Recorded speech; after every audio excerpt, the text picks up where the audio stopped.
दूध को जानवरों और इंसानों के लिए एक संपूर्ण आहार माना गया है, लेकिन इससे यह कैसे सिद्ध हो जाता है कि दूध पौधों के लिए भी संपूर्ण आहार है? क्योंकि जानवरों और इंसानों की तरह पेड़ पौधों में पेट तो होता नहीं है जो दूध में मौजूद fat, protein, lactose, minerals, enzymes, vitamins और अन्य सभी चीजों को पचाकर उनसे ऊर्जा ले सकें। इसलिए बाकी बातें तो होती रहेंगी दोस्तों, लेकिन पहली और सबसे जरूरी बात जो आपको जानना चाहिए कि दूध पौधों के लिए खाद बिल्कुल नहीं है। लेकिन इस कथन से यह मतलब निकालना भी गलत होगा कि दूध का पौधों के ऊपर प्रयोग करने पर कोई असर नहीं होगा, क्योंकि ऐसे अनगिनत शोध किसानों और वैज्ञानिकों द्वारा किए गए हैं जिनमें दूध के प्रयोग से कई प्रकार के बदलाव पौधों में देखे गए हैं और साथ ही कई प्रकार के रोगों से बचाव भी दिखा है। और इन्हें देखकर मैंने भी अपने खेती के अब तक के सफर में दूध को विभिन्न तरीकों से कई प्रकार के फसलों में प्रयोग करके देखा है, जिनका आधार इन रिसर्च पेपर में मौजूद जानकारी ही थी। और आज के वीडियो के माध्यम से मैं आपके साथ इन सभी जानकारियों को बांटूंगा जो मैंने कई सालों के प्रयोग से जाना है। हालांकि इसके साथ इनमें से कुछ महत्वपूर्ण रिसर्च पेपर का लिंक भी मैं आपको डिस्क्रिप्शन में दे दूंगा, ताकि आप भी इन्हें पढ़कर विस्तार से इन बातों को जान सकें और मेरी बताई हुई बातों की सत्यता को भी जांच सकें। तो नमस्कार दोस्तों, स्वागत है आपका एग्रीकल्चरल इन्फॉर्मेशन पर।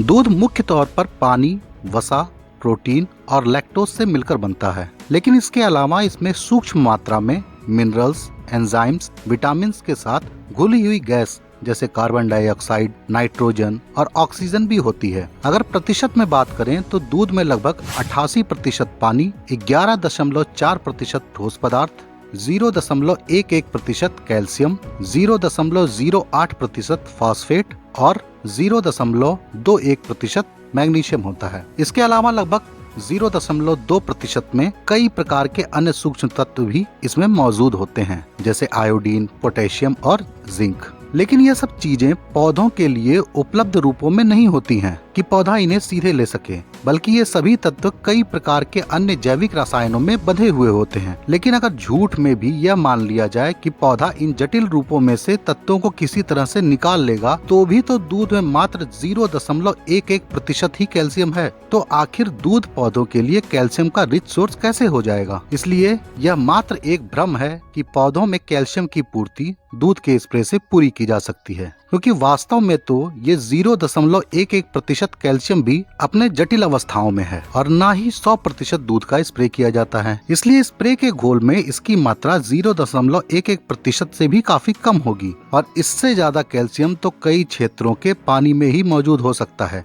जहाँ की मिट्टी में कैल्शियम की अधिकता है। इसी प्रकार 100% शुद्ध दूध में मौजूद 0.21% मैग्नीशियम से भी पौधों में फाइटोटॉनिक इफेक्ट नहीं आएगा, क्योंकि कैल्शियम की तरह ये भी अपने जटिल अवस्थाओं में ही होगा। और इसलिए यह भी एक भ्रम है कि दूध के स्प्रे के बाद पौधा ज्यादा हरा दिखने लगेगा उसमें उपलब्ध मैग्नीशियम की वजह से। इसके अलावा तीसरा भ्रम यह है कि दूध पौधों को ठंडक देता है, जबकि किसी भी रिसर्च में ऐसा कोई प्रमाण नहीं मिला है कि दूध से पौधों का तापमान कम होता है। हालांकि एक रिसर्च में धूप और छांव दोनों स्थितियों में दूध का स्प्रे करने पर भी पौधे पर दूध का असर लगभग एक जैसा ही दिखा। इसलिए यह बात बिल्कुल कहा जा सकता है कि धूप और तापमान से दूध के स्प्रे के असर पर कोई विशेष फर्क नहीं पड़ता। इसी प्रकार कुछ वैज्ञानिकों ने दूध का NPK रेशियो निकाला, इसमें मौजूद तत्वों की गणना करके। हालांकि जब ये तत्व अपनी उपलब्ध अवस्था में नहीं है तो ऐसी कोई गणना करना ही गलत है, लेकिन अगर फिर भी किसी पदार्थ को किसी खाद से तुलना करनी हो तो यही एकमात्र तरीका होता है कि आप कागजी तौर पर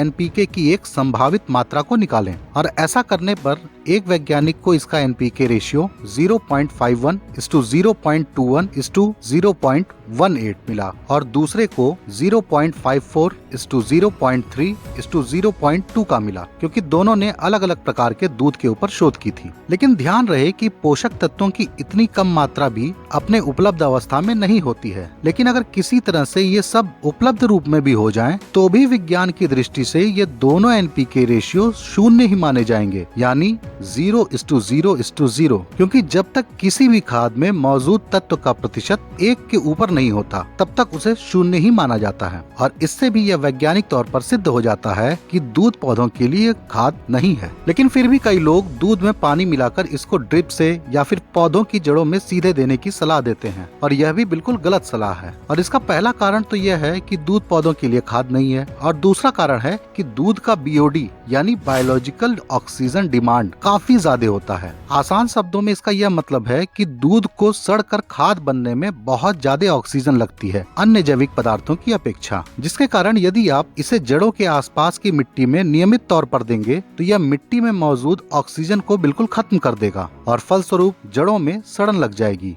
इसलिए खड़ी फसल के दौरान मिट्टी में दूध देने से पौधों को दिक्कत होगी, क्योंकि अगर दूध में मौजूद तत्वों को आप देखकर इसे खाद मान लेंगे तो इस लॉजिक से तो पृथ्वी पर मौजूद सभी जैविक पदार्थ पौधों के लिए खाद बन जाएगी, क्योंकि सभी जैविक पदार्थ पोषक तत्वों से ही बने होते हैं। हालांकि दूध के मिट्टी में इस्तेमाल की सत्यता को जानने के लिए YouTube पर शेफील्ड मेड प्लांट्स चैनल पर इन्होंने एक 100 दिनों का प्रयोग किया, जिसमें एक पौधे को दूध और पानी का मिश्रण दिया गया और दूसरे उसी प्रजाति के पौधे को सिर्फ पानी दिया गया और 100 दिनों बाद दोनों पौधों के मिट्टी के ऊपरी हिस्से को देखने पर कोई विशेष अंतर नहीं दिखा, लेकिन मिट्टी को खोदने पर पता चला कि दूध का इस्तेमाल किए हुए पौधे की जड़ें लगभग सड़ चुकी थी। हालांकि यह वीडियो कोई वैज्ञानिक आधार तो नहीं है दोस्तों, लेकिन यह एक निष्पक्ष प्रयोग जरूर है जिसके परिणाम भी वैज्ञानिक तथ्यों से मेल खाते हैं। इसके अलावा ड्रिप सिंचाई से दूध बार बार देने से आपकी ड्रिप भी चोक हो सकती है दूध में मौजूद फैट यानी वसा के कारण, इसलिए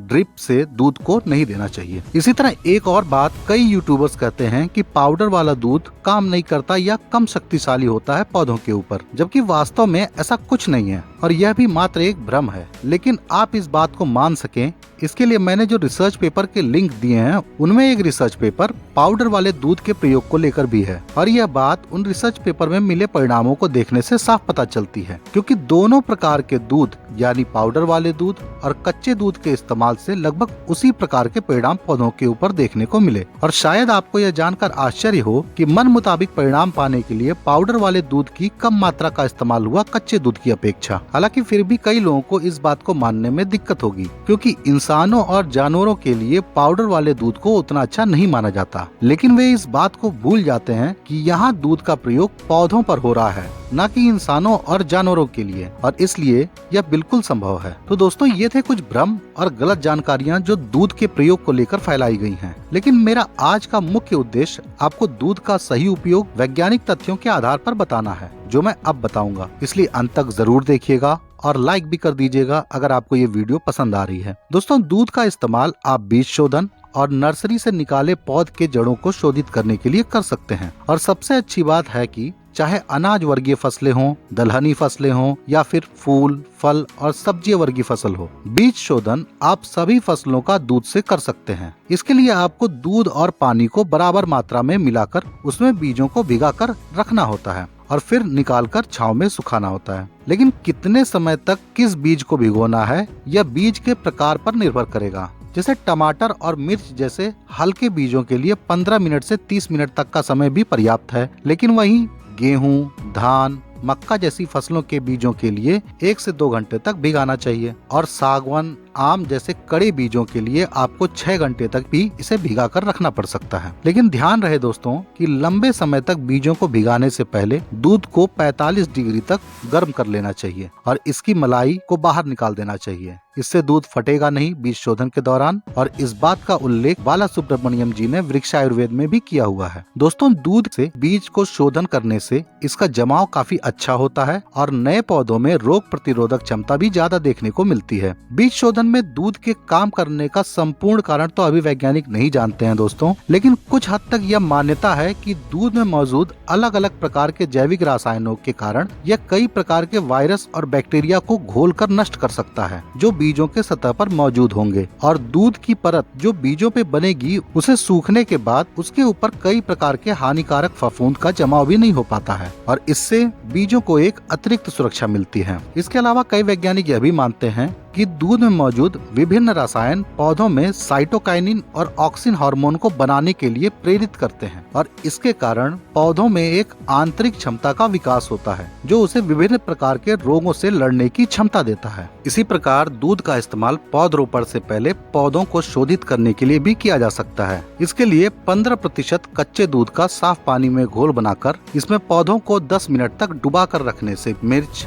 टमाटर और बैंगन जैसी सब्जी वाली फसलों में एक स्वस्थ और अच्छी शुरुआत देखने को मिलती है। इसके अलावा दूध के स्प्रे से भी कई प्रकार के बदलाव पौधों में देखे जा सकते हैं, जैसे खीरे और जुकिनी में पाउडरी मिल्ड्यू से बचाव दिखता है विभिन्न शोधों में। इसके अलावा दूध के स्प्रे से कई प्रकार की सब्जियों में येलो मोज़ेक वायरस की भी समस्या से बचाव दिखता है। गेहूं में दूध के बीज शोधन से कॉमन बंट और फ्यूजेरियम जैसे फफूंदीजनक रोगों से बचाव मिलता है। इसी प्रकार दूध के स्प्रे से तंबाकू में CMV वायरस से भी बचाव मिलता है। और इस प्रकार विभिन्न देशों ने अलग अलग प्रकार की फसलों में दूध के स्प्रे को लेकर देखा है, और आप इस चीज को स्क्रीन पर चल रहे टेबल में देखकर जान सकते हैं कि किस फसल में इसके अच्छे परिणाम मिले हैं और किन पर कोई विशेष असर नहीं दिखा है। लेकिन सबसे अहम बात है कि आखिर किस मात्रा में स्प्रे किया जाए कि हमें पौधों पर इसका अच्छा परिणाम मिले। तो दोस्तों, कई रिसर्च के आधार पर यह कहा जा सकता है कि पाउडर वाले दूध की मात्रा 12.5 ग्राम प्रति लीटर के लिए होनी चाहिए, यानी 16 लीटर की टंकी में लगभग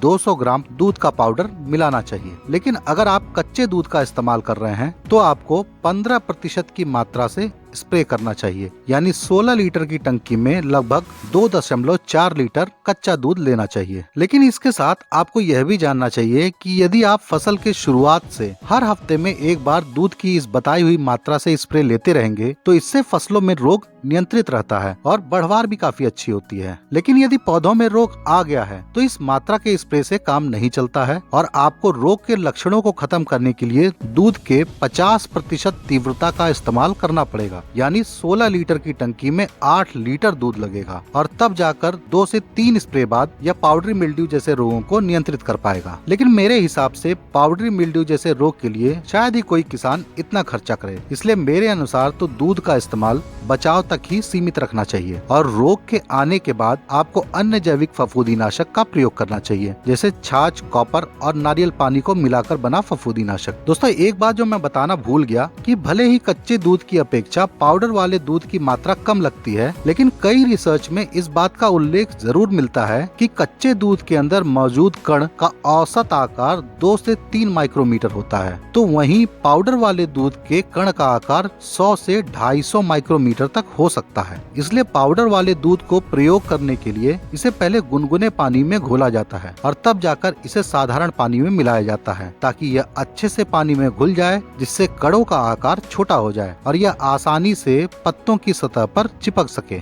लेकिन दोस्तों, दूध हमें कई जानवरों से मिलता है और हर जानवर का दूध दूसरे से अलग होता है, लेकिन गाय का दूध पौधों के लिए सर्वश्रेष्ठ माना गया है, क्योंकि गाय के दूध में वसा यानी फैट, लैक्टोज और प्रोटीन की मात्रा कम होती है, लेकिन मिनरल्स और अन्य चीजों की मात्रा दूसरे जानवरों के दूध के बराबर ही होती है, जिसका एक काफी सकारात्मक प्रभाव पड़ता है पौधों के ऊपर। इसके अलावा दूध पर हुए एक और शोध में देखा गया कि दूध की परत पत्तों पर मौजूद होने पर एफिड्स और अन्य सूक्ष्म रस चूसक कीटों को पत्तों पर अपने अंडे देने में काफी दिक्कत आती है और इसलिए इनकी संख्या भी कुछ हद तक नियंत्रित रहती है। लेकिन कुछ लोग इस बात की आड़ में यह भ्रम फैलाते हैं कि रस चूसक कीट दूध को नहीं पचा पाएंगे और यह एक कीटनाशक की तरह काम करता है, जबकि ऐसा कुछ नहीं है और दूध को कीटनाशक कहना एकदम ही गलत है। लेकिन हाँ, दूध के स्प्रे से पत्तों पर जो परत बनती है उस पर कुछ लाभदायक जीवाणुओं की संख्या में बढ़वार जरूर देखी गई है, जो अन्य हानिकारक बैक्टीरिया, वायरस और फफूंद को अपना भोजन बनाकर पौधों की सुरक्षा करते हैं। लेकिन पत्तियों पर इन लाभदायक जीवाणुओं की बढ़वार देखने में एक रोग की तरह लगती है और इसलिए कई बार किसान भ्रम में आ जाते हैं कि कहीं दूध के स्प्रे से कोई रोग तो नहीं लग गया है, लेकिन वास्तव में वो लाभदायक जीवाणु होते हैं। इसके अलावा दूध को कई प्रकार के जैविक घोल में मिलाकर देने की भी सलाह दी जाती है, क्योंकि दूध एक प्राकृतिक स्टिकर की तरह काम करता है। इसी तरह दोस्तों, दूध से पंचगव्य जीवाणु कल्चर भी बनाया जाता है, जिसकी बनाने की विधि और विभिन्न रोगों में इसका इस्तेमाल एक वीडियो में मैंने बताया है, जिसका शीर्षक है हमारे देश का प्राचीन कृषि विज्ञान। आप इस वीडियो को जरूर देखिएगा अगर आप जैविक तरीकों में रुचि रखते हैं। और अंत में दोस्तों, मैं सिर्फ यही कहना चाहूंगा कि दूध एक बेहद ही पेचीदा और अद्भुत जैविक रसायन है, जिसमें इतने प्रकार की चीजें मौजूद होती हैं कि इस पर जितनी भी शोध की जाए वो कम है। और इतनी सारी शोध करने के बाद भी आज भी हर अच्छे रिसर्च पेपर में जरूर लिखा होता है कि हमें वास्तविक सच्चाई नहीं पता है कि दूध में मौजूद सभी रसायन किस किस प्रकार से पौधों पर असर डाल सकते हैं, क्योंकि ज्यादातर रिसर्च को एक निश्चित उद्देश्य को लेकर की गई है, जैसे किसी रोग के बचाव को लेकर, और इसलिए हमें सिर्फ उसी रोग के बारे में पता चल पाता है। और इसलिए मेरा कृषि वैज्ञानिकों से ये आग्रह है कि वे दूध के इस्तेमाल को लेकर कुछ ऐसे प्रयोग भी करें जिनमें दूध के इस्तेमाल से पौधों में होने वाले सभी प्रकार के बदलावों पर ध्यान दिया जाए, ताकि हमें वास्तव में पता चल सके कि आखिर कौन से तत्व किस प्रकार के